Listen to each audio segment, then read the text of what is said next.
Bom dia, internautas. Estamos começando a primeira edição do nosso boletim de notícias desta quarta-feira, 15 de abril. Bom dia, José Horta. Bom dia, Noemi. Bom dia a você que nos acompanha. Você vai apresentar para os nossos internautas um balanço dos últimos boletins emitidos pela Secretaria Municipal de Saúde a respeito da situação do coronavírus em Caratinga. Exatamente. Começando pelo boletim emitido nesta terça-feira, 14 de abril. Tivemos até a data de ontem 187 casos notificados, 68 casos descartados, 119 casos em investigação, 12 pacientes permaneciam internados e 2 óbitos descartados. Então, ontem foi anunciado 2 casos de óbitos descartados. Esse segundo óbito é de um paciente de 88 anos do município de Inhapim. Ele veio a óbito no domingo e estava internado no Hospital Cazu Irmã Denise. Lembrando que este caso ele ainda não tinha sido mencionado pela Prefeitura de Caratinga.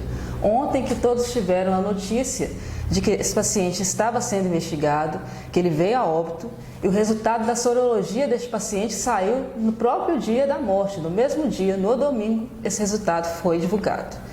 E o primeiro óbito já tinha sido anunciado pela Prefeitura, ele ocorreu no dia 31 de março, sendo um paciente de 40 anos que também estava internado no Hospital Cazu. Só a título de comparação, a cidade de Manhuaçu ontem, ela registrou 157 casos em investigação, com 2 casos confirmados e 68 casos descartados após realização de exame. Nós observamos que o número de casos descartados para Manhuaçu e Caratinga é o mesmo. Foi até uma coincidência, na mesma data foram registrados o mesmo número de casos descartados. No entanto, casos em investigação.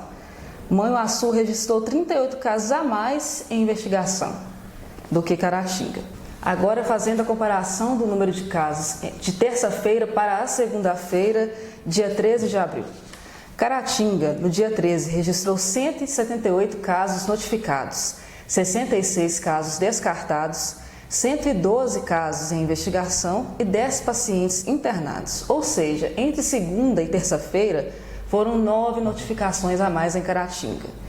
Por outro lado, nós tivemos mais 2 casos descartados. Agora, fazendo uma comparação de um período de 7 dias. No dia 7 de abril, tínhamos até aquela data 143 notificações e 28 casos descartados. Em 7 dias, subimos 44 notificações. Por outro lado, tivemos uma acelerada dos casos descartados. Nós saímos de 28 casos descartados para 68. Lembrando, José Horta, que nem todas as notificações que passam pela cidade são do município de Caratinga. O Hospital Cazu recebe diariamente pacientes de toda a região ou viajantes que estão aqui mesmo pela cidade.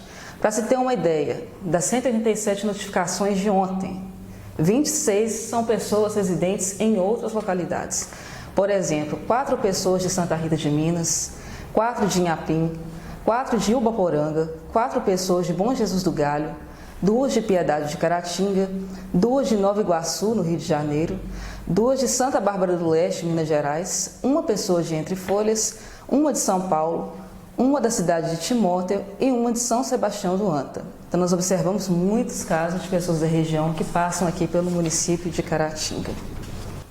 Noemi, a respeito dessas considerações que você mostrou para os nossos internautas, vale ressaltar que Caratinga ainda não tem nenhum caso confirmado, felizmente. Ao contrário de cidades da região, como até Ipaba, já são 2 casos confirmados. Felizmente, para nós aqui, ainda não tivemos essa confirmação. Eu acho que isso só vem a reforçar medidas importantes como a questão preconizada pelas autoridades sanitárias, que é do isolamento social. Por mais que cause desconforto, existe aquele debate entre economia e saúde, mas os especialistas veem isolamento social como a única forma de conter a pandemia nesse momento. Infelizmente, em Caratinga, isso não tem ocorrido da maneira que as instituições, os órgãos de saúde desejavam. Nós temos observado muitas pessoas nas ruas, não é, José Horta? Inicialmente até sim, né? Mas se observarmos essa semana, parece um movimento normal pelas ruas de Caratinga. Ainda no setor de saúde, termina hoje o prazo de vacinação contra a gripe. Essa primeira etapa foi destinada aos idosos e aos profissionais de saúde. Em Caratinga, a campanha foi muito satisfatória. Conforme números fornecidos pela Secretaria Municipal de Saúde, 10.515 idosos foram vacinados, atingindo o público-alvo plenamente. E esse êxito se deu também entre os profissionais de saúde, com 2.066 pessoas vacinadas. Segundo a secretária Jaqueline dos Santos, o sucesso dessa campanha se deu a algumas iniciativas, como o Drive-Thru. Um vídeo mostrando como foi o desenrolar dessa campanha em Caratinga, mostrando o atendimento aos idosos. Sou Geraldo.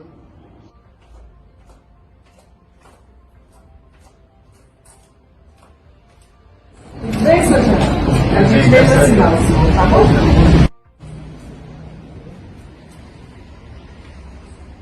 Se a gente fosse lá, a gente ia conviver com outras pessoas lá dentro, né? Então, para mim foi ótimo isso. Achei muito bom, eficaz.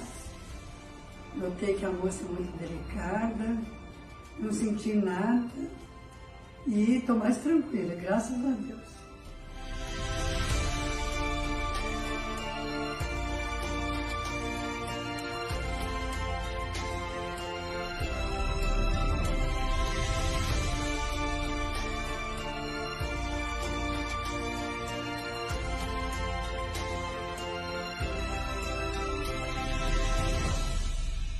Ô Noemi, felizmente a sociedade brasileira, o mundo no geral, evoluiu muito ao longo de um século, porque aqui no Brasil nós já tivemos até revolta contra a vacina, né? Exatamente. Isso mostra que, com o passar do tempo, o povo vai se conscientizando e essas medidas em prol da saúde do cidadão são muito importantes. Vale ressaltar, por mais que as pessoas brinquem, o Brasil seja motivo de piada, mas que o Brasil tem um dos melhores sistemas de vacinação do mundo. Sim, José Horta, evolução importante e necessária. Embora o noticiário aborde a questão da pandemia do coronavírus, temos que lembrar que esse ano é um ano eleitoral e os partidos têm até hoje para entregar a lista dos filiados.